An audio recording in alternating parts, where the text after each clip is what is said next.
Welcome to the Builders of Authority podcast, a show committed to helping you build authority for your brand. In the realm of business and personal branding, authority stands as a cornerstone. Authority isn't built overnight, it's built over time. So join us as we build something remarkable together. And now, here's your host, Adam McChesney. Welcome back, everyone, to another episode of the Builders of Authority podcast. Our title sponsor for the Builders of Authority podcast is Go High Level, also known as GHL. GHL is the first ever all-in-one platform that will give you the tools, support, and resources you need to succeed and crush your marketing goals. Personally, I've used this software since 2020, and it's been a game changer for my business and our clients. If you are looking to level up your CRM and marketing game, then this is the platform to use. You can find a link for a free 30-day extended free trial in the show notes, so take advantage of this opportunity to adopt GHL's amazing software and grow your business. Quick reminder before we hop into today's episode that we are continuing to grow our Builders of Authority community online. Builders of Authority is committed to helping you become the authority in your industry with personal branding. We have our free Facebook group that you can join by typing in Builders of Authority in the search bar or clicking the link in the show notes. We have daily content, weekly live trainings, and much more. We have our Builders of Authority Mastermind, which includes a private Facebook group, live weekly trainings and sessions, and access to our personal branding course and more. Reach out to me on social media and send a DM so we can have a conversation. I always enjoy interviewing people that I've known for a long time. I think this episode is going to be great because it makes it that much better because we've not only known each other, what we've gone through, but also seen each other in different seasons of life and business that have made us who we are. That's what you're going to get with today's episode. Today's guest and I were franchisees of a previous company in a previous life and have been in the digital marketing game and have gone on to do different things in recent months. My guest today is Justin Charpentier. He is the owner of CharDev Media. They help industry leaders go from best kept secret to a highly visible, credible authority, which goes perfect in line with Builders of Authority. Justin, welcome to the show, man. Yeah, thanks for having me, man. Good to be here. Good to see you, man. Good to see you. So tell people a little bit about who Justin is. Then we'll dive into all the amazing stuff that you're doing right now. Oh, yeah. So, man, I have like just a tremendously eclectic story. I've done a little bit of everything in my life, I think, man. But I was military, law enforcement. I've had a bunch of businesses, and I just really have this entrepreneurial spirit. My great grandfather owned a bunch of businesses, and I didn't really get to spend much time with him as a child, but his legacy was passed down. And so I have this entrepreneurial spirit that I've never, ever been able to extinguish. And why would I want to? Mm-hmm. Yeah, You know? that's awesome. So yeah, I mean, I didn't necessarily like have it like directly, but my dad's been an entrepreneur pretty much his whole life. My grandparents have owned a bakery for a very long time. My other grandfather was an architect. So I think like whether directly or indirectly, influences of other people, especially when you see probably only the good things that entrepreneurship can maybe, have for your life, maybe not the behind the scenes stuff that people don't typically share. You see, especially growing up, typically forms us into who we are. So talk to us about your entrepreneurial journey, like some of the different businesses that you've owned and then kind of lead into what you're currently doing today. Yeah. So, man, it goes all the way back to, I think a lot of people have this story, but when I was a kid, I was mowing lawns in the neighborhood. I was knocking on doors, shoveling people's sidewalks when we had snow days, Mm-hmm. and it was like, I guess my first inclination that you can really create, your own revenue. Mm-hmm. And, going through school and things, we're taught a lot of the opposite of that. Stability is going to work for 8 hours and collecting a paycheck. And that's true. I mean, there's a lot of stability in that. It's not as stable it's not absolutely stable, we'll say, but it's definitely more stable than starting from the ground and building something. My first real business was, I started as a consultant. So I don't know if you call that a business. That's like being a freelancer, but it was a business. Mm-hmm. I did a lot of different things. I was like a management consultant. So I did for a bunch of hotels in the New York City area. I did a lot of expediting, which if you don't know what that is, like they have New York City and New York State in general has a ton of departments, so like the building department and all these other things. They have regulations, and really, it's all about money. It's about getting their piece of the pie. Mm. And they would gig these hotels. They'd say like, your carpet is 2 inches farther outside of the door, outside of the sidewalk than it's supposed to be, and then get a fine. I would just represent these people. I would take all those issues and go to the Department of Buildings and get it rectified. Mm. For the proof. That was my first real business. Um, but after I got out of the Army, I bought a bar. I owned a bar for a while. That was a business. That's when I stopped drinking. And then I had a construction company, and we still have a family business, family construction company. But I had created my own subcontracting business and did that, and that's what led me to. I mean, my journey is way more eclectic than this, but as far as entrepreneurial goes, that's what led me to getting into the digital agency space. I was getting business using Facebook ads, and it was like, back then it was like shooting fish in a barrel. It was like spend $200, make 15 grand, Mm-hmm. and people were wondering how the hell I was getting all this work. And I mean, people that have been in the game for a long time, people that have been in the business for 20 years, still doing the word of mouth thing and getting work that way. But I was getting so much work that like I was giving it away, Yeah. bringing other people to do the work. And that really sparked an interest. And so I started running ads for a couple other people just for the heck of it. And light bulb, I was working a full-time job for the state, and I had that construction company. So I was doing like anywhere from 90 to 100 hours a week. It's crazy. Never seeing my family, Yeah. making great money, never spending it. It was like, what the hell am I doing? I had a 3-year-old when this light bulb went off. I had 2 kids. My youngest was 3, and I realized I didn't have a relationship with him. So the idea of creating an agency and being home, or kind of building my own schedule, not having to be 100 hours a week out of the house was pretty amazing. So I basically burned all the bridges and went just headfirst into the digital space, and it worked out. It's been a big time roller coaster, but Yeah. yeah, It's definitely, I mean, entrepreneurship in general is a roller coaster, but the agency space and digital marketing is, you've even seen with my journey.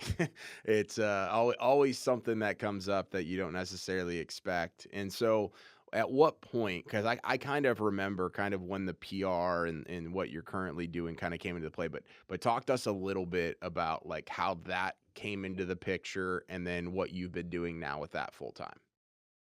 yeah. So right before I became a franchisee, I started stepping into SEO a little bit. And I don't want to lead anybody on. I'm not an SEO. I just was pretty good at selling it. I know enough about SEO Yeah. and what it does for people. And then we had obviously the people in the backside of the business that did know how to do it. So I started reaching out and making connections about link building. And in doing that, I also had a client who we were doing press releases for. So those two things right there were kind of the catalyst which led me to PR. I was doing only press releases and running Facebook ads for this one client, and she was like, "Why are these press releases written like a machine is reading them?" I was like, "That's because the machine is all we care about. We're writing these for SEO purposes. It was meant for Google. I don't care. We don't care if anybody actually reads these." And she was like, "No, I want to be famous. I want you to create some publicity." And again, another light bulb moment. I was like, wow, there's really two ways we can use these press releases. So we shifted right there. And then I did the same thing with some of the connections that I had built to get links built. And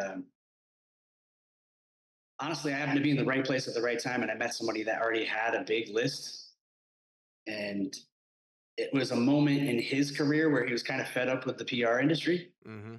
And basically just gave me the list and made the intros. So divine timing, man. I made a bunch of connections. I've further fostered those connections, and then just saw the power of PR in conjunction with traditional marketing. it's a really holistic approach, and I fell in love with it. Mm. That's absolutely, it's a fascinating story because I kind of saw some of the stuff play out behind the scenes, and then we had some conversations. I mean, everything from the check marks on all the different platforms to everything else. So, um, as you guys have transformed now, and like this is what you're going all in with, and everything like that. I know you talked about like the link building, the press releases. I'm sure that's only like a snippet of what you guys can or have done or are doing. What is like the full scope? Somebody hears PR, they might be thinking about literally everything under the sun. What does that scope actually look like? Yeah, it's true. When I say PR, most people are like, "What the hell is that?" Yeah. Everybody has a different idea of what a PR is. Some people think it's Puerto Rico. Yeah. Yeah. Um, yeah, what we started doing, like when I made the determination to go full time in the PR, we just wanted to get people published in recognizable publications. And so that process is like you don't go from nobody knows you to getting published in Forbes Hmm. in like one shot. So it's a body of work. You start to build your it's a personal brand thing. You start to build your brand identity, whether it's your business brand or your personal brand. You're building this body of work that's showcasing who you are. So you introduce who you are to the world, you introduce the value that you bring to the world, and then you kind of position yourself as a thought leader. Mm. That's really simple strategy. It's not easy all the time, but it's a simple strategy, and that's it. But that has developed so much more into one of the biggest pieces of PR that every single one of us has at our fingertips is our social media. Yep. We started leaning into helping people create short form videos, from researching to scripting to analyzing to just really broadening the reach with short form. And then the thing that ties it all together is that when you think about getting featured in a magazine, um, I think a lot of people thought that was a magic pill, right? Like Yeah. if my name's in success, the skies are going to open and the money's just going to drop. Yeah. And the truth is, for a minute, it feels good, but if you don't leverage it, if you don't tie it all together, it disappears just like everything else does that has a shelf life. Yep. So we have a playbook that we incorporate that helps people leverage all the places that you should be doing, that you should be broadcasting your features and broadcasting your brand, and it's third party endorsement. So we share our reviews, we share our testimonials. We should definitely be sharing all those third party endorsements from media to podcasts to whatever it is. So that's what ties it all together. That's awesome. And so who's the ideal client? Who are you guys typically working with, or is it a little bit of a smorgasbord, but walk us through that a little bit. Yeah, it's we can work with so many people, but my background in the trades is it's just a passion. So I work with a lot of people in the trades, but I also work with people in the agency and coaching space, in the digital space, because there's so many options there. Yep. Think of trades, it's more of like generally it's more of a local audience. Yeah. So somebody has this term 5 mile famous, which I love. It's somebody else's term. Mm-hmm. Joe Hughes. Is that who it is? Yeah. He's a friend I of just mine. love the term, and that's what it is. We're just with a local business. We're just trying to make them famous in their market, and it's the same thing in the digital space. It's just the market is bigger. Mm-hmm. So my two wheelhouses are people with an online presence, whether that's coaches or agency owners, and then I love working with home services. Mm. That's awesome. And so you kind of mentioned, um, you get the publication, you get the PR, you do that stuff. Like just getting it is not enough. It's an ongoing thing. So are you typically working with people to get like onesie twosie stuff, or do you guys offer like, I guess walk me through like you don't have to go into price points or anything like that, but just understanding like, is it a one-time thing? Is it a quarterly thing? Is it consistent month after month? Like, what does that look like? It's a little bit dynamic because people's needs are a little bit different. Mm-hmm. We can go general. What I was first doing was total custom packages. Let's have a conversation. Let's see what your goals are, and let's let's provide the solution to reach those goals. And then what I discovered was people really want to taste, just maybe it's the time in our economy, maybe it's like the time in the world where weird shit's going on. Yeah. But so we created a package that's like just entry level. And PR is expensive. Like if you go look at the big agencies out there, they don't charge small prices for it. So we just really wanted to create an entry point. So what I tend to do now is I push people to our entry package, which is it's really just 3 publications. Let's go through the process. You get some reels, you get some graphics, you get the playbook, and it gives you a taste of PR and what it can do for you. And then we go from there. There's no ongoing thing, but it's like anything else you do when you're building something, when you're trying to build authority, build a brand. It's just like going to the gym. Yes. So you do need some kind of regularity, but I'll say this too. What makes us a little bit different is that we do have a personal approach. We don't send out the typical questionnaire that's generic and have people fill it out.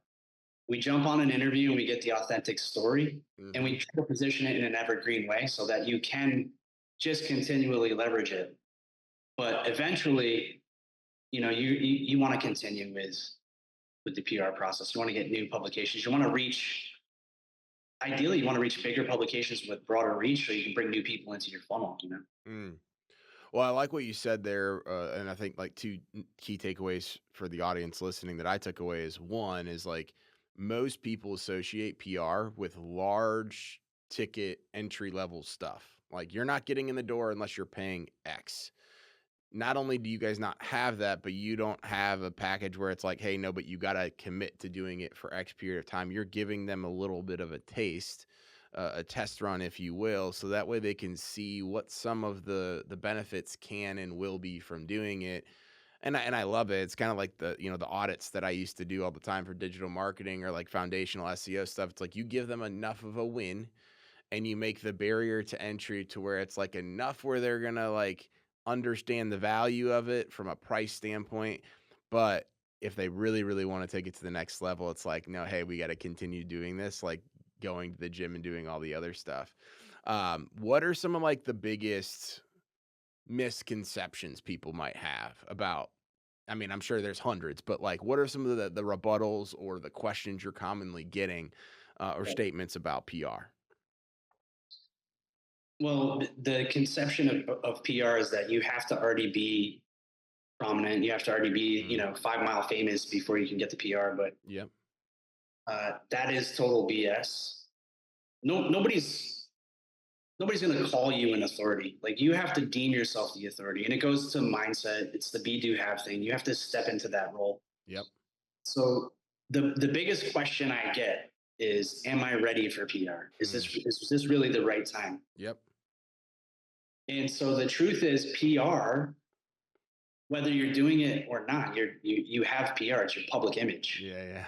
Yep. Whether you're doing it on purpose or not, right? So it's never too early. With that being said, if you're not making money, it doesn't make sense to spend money on PR. But there are things that you can do ahead of time to get yourself to that point. So I deal with those questions quite a bit. And then some of the other questions behind that are like, people have publications that they have in mind that they want to get into and they don't know how. You can do it without an agency. You can pitching. The more successful pitching tends to be less evergreen because we call it newsjacking. It's like current events and how can you add value to this current event? How can you talk to this current event? Reach out to a journalist or an editor and put your spin on it, and then get invited to either broadcast, podcast, or press, right? So that approach, it's not evergreen. Yeah. We stay away from that. We want the authentic story out there. Yeah. No, authenticity wins over and over again. That's for sure. So how have you built your personal brand or the brand of the business throughout this? Like, what are some things that you're doing from that aspect to go get more clients, to go get more exposure for you and your company? Yeah, interesting, because kind of like when I had the construction company, my roof was always the last one to get done. Yeah. But the number one thing for me is just maintaining congruency in the socials, Mm-hmm. and then doing what I say. So um, I'm getting myself published. I'm creating my own reels. We're doing everything that we do for other people, we do for us, for our brand. Mm. And it's a beautiful thing. Like, it's amazing. I said this recently. We give the press too much credit. Yeah. The press is full of crap. Mm-hmm. 90% of the time, the press is full of crap. But because we give them credit, let's capitalize on them. Mm-hmm. So when you get published, even in a mid-tier publication that maybe not a lot of people have heard of, it is that third-party credibility. So I've got a lot of word of mouth and a lot of inbound leads just from that. And then something that I just started doing, literally last week, I did a webinar, Oh yeah. and I've never done a webinar like that before. It's phenomenal. It's fun to provide value to people and then have them come seek more. Yeah. The webinar stuff, it's been catalyst for pretty much everything I've done. I need to get back and do those more consistently, because they've been great lead generators for us in multiple businesses. But I do like just the idea of what you said and that was one of the things why I believe I was so successful in the digital marketing agency space was I had my auto glass company. I had the landscape design business for a little bit. You know, our agency page is on the first page of Google for SEO and all the different things where it's like, hey, like there's hundreds of thousands of ways to get the end result of what you're looking for from a marketing or advertising standpoint. But when you can live what you're selling and show them, hey, this is what I'm also doing, and people see that even without you having to go show them that, it's just that social proof and validation that they're like, okay, this guy or gal is continuing to go do what they're actually selling. And most people, which is what I found to be absolutely crazy, most people, not to mention like I would always put my roof on last, like that's one aspect of it, but most people don't even put on their own roof. Like they would Yeah. go and they would go hire somebody else because they're like so scared to put on their own roof, but then they want to go sell whatever their widget is. They just don't want to use their own widget. Sure. Yeah, it's funny how that works. I think there was probably a little mental piece there. I don't know. I Yeah. mean, it really is like from the perspective of running a construction business, coming home and seeing that I have shingles falling off my roof and I'm not doing anything about it. I was like, I'll get to it. I'll get to it. I'll get to it. Yeah. And then not wanting to use my resources and my team to come and just knock it out. Mm-hmm. That's kind of a lack thing. Yeah. Oh yeah. Absolutely. No, a lot of different things that, I mean, we've in this episode that I think are kind of resonating with me that I'm sure will resonate with the audience is it honestly a lot of this stuff, whether it's PR, personal branding, a little bit of both of those things, like a lot of this stuff just comes down to the mindset is nobody gets authority or builds authority without first getting started and believing that they are that person that the publication or the social media post or whatever absolutely gets. You can get started with a very low barrier to entry without having to go fork up a ton of time, energy, resources, or money. But all of this is about the long game. Anybody can get published once. Anybody can have a viral reel. Anybody can have success in business. But if you don't continue on that success and continue down that path of discipline and consistency, you're not going to win long term. Yeah, absolutely. Discipline. This is funny because coming from the military, motivation is a big thing, right? Yeah, yeah. And then I think I was listening to the Brendan Burchard's latest audiobook, Mm-hmm. and he breaks it down pretty clearly that everybody says discipline is better than motivation, but you know what discipline is? Is consistently getting up and motivating yourself. Yes. Yep. It doesn't have to feel good. You just have to motivate yourself enough to do it, and then doing it and doing it and doing it. That's right. It's a long game. Yeah. Love it, man. Well, this has been a great episode. Any last pieces of advice about PR, about branding, anything, entrepreneurship that you can leave with the audience here today? Yeah, I mean that last bit was huge. I think for anybody who's in entrepreneurship, it's about discipline. it's about the boring stuff and doing the boring stuff repeatedly. Yep. With content on social media, it's the same thing. Specifically Reels. If you stay consistent with it and you cycle through your content, you're going to get so bored with it that it's going to be painful, but your audience isn't. So you just have to keep doing it. You just have to keep doing it. Yeah, man. Couldn't agree more. A lot of the stuff that we preach is exactly what you're talking about right there. Man, where can people stay connected with you online? Where's the best place? We'll put that all in the show notes. Yeah. So any of my socials, I have one of these link things, but really Facebook is J Sharpie. Instagram is @Sharpie Tactical. And then my website is CharDev.com. You're good. Awesome, man. Well, we'll put all that stuff in the show notes. And man, I'm just blessed to have seen your journey, know where you came from with a lot of this stuff, to be able to see it where it's at now. I know you're making a massive impact, and I'm excited for us to connect offline to see what we might be able to do to help our community. Because I know a lot of people need this stuff. And so I'm sure a lot of people listening to this episode are going to check out your stuff, and make sure, if you're listening, to follow up with Justin, see what he has going on. Like I mentioned, there's an entry level opportunity and things like that to be able to get involved. So thanks again, man. Always great chatting with you, and we'll link up here soon. Thanks, man. Thanks for having me. Of course. And thanks again to our amazing title sponsor, Go High Level. Without them, we aren't able to produce the quality of content or have amazing guests like we did today with Justin. Check out a free and extended 30-day trial in the show notes. Make sure to leave us a 5-star review as well. We're making a big push for reviews this year, and it definitely helps move the needle. Remember, authority isn't built overnight. It's built over time. See you next week. Thanks so much for tuning into this episode. We sure do appreciate it. If you haven't done so already, make sure you're subscribed to the show wherever you consume podcasts. This way you'll get notifications as new episodes become available. If you feel so inclined, please leave us a review. We sure do appreciate it. Until next time, friends.